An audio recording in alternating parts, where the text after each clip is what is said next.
In this video, I'm gonna be reviewing the new ProPhoto OCF beauty dishes, as well as give you a first-hand look into how we shot and lit our recent James Dean inspired wedding photo shoot.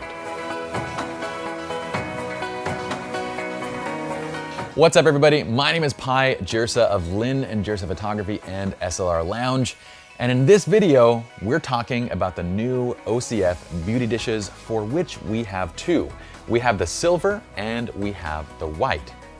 Both of these beauty dish modifiers fit into a tiny bag. They weigh less than a pound and they can be tucked virtually anywhere in your gear bag. So the portability and ease of use is incredible, but what's even more fantastic is the price point. These beauty dishes come in at around 180 bucks.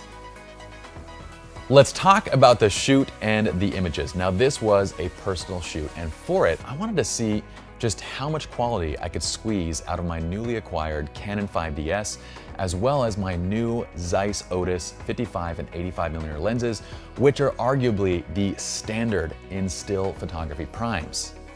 Usually, when I'm shooting wide open apertures in the middle of the day, I like to use ND filters over my lenses because they help me to bring down the amount of light and stay below the 1/200th of a second sync speed to get the most power out of my flash systems.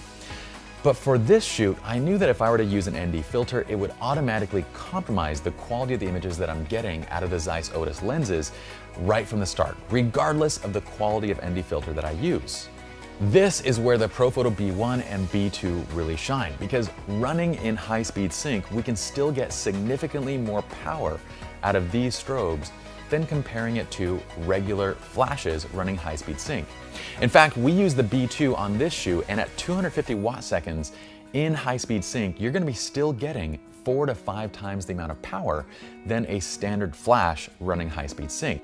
For the light modifier, I opted to use the silver beauty dish simply because we're shooting in such a bright scene and the silver is going to get me a little bit more light intensity.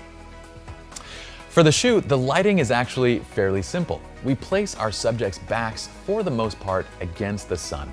So we're using the sun as basically a backlight or a rim light for the entire scene. Inside of the frame, I'm composing my frame with the subject that's placed over the slightly darker background of the mountains. And this is what makes that edge light, the backlight, really pop against the darker surface of the mountain. From there, we add the B2 along with the silver beauty dish, and we light the subject at a pretty dramatic angle. So what we're trying to do is create a nice dimension and direction to that main light.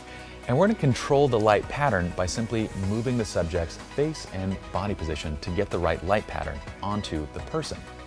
Also, at that point, while using the B2 as our main light, we can use the ambient exposure in the camera to also control the fill that's coming into the shadows on the other side of the person's face. Keep in mind that I want these images to have kind of that bright and airy wedding-esque feel to them, so I chose an ambient exposure setting that would keep the scene fairly bright. And we got that at around 1/4000th of a second, f2 and ISO 50. At that point though, we simply add in the B2 at full power with high-speed sync enabled, and we're flashing and adjusting the light to simply control the direction and to control the catch lights. And speaking of the catch lights in the eyes, we can zoom into these images and you can see that beautiful beauty dish catch light that's created from the OCF beauty dishes. Also, look at that resolution, 50 megapixels with an incredibly sharp lens. Gets you images that are absolutely breathtaking in terms of quality.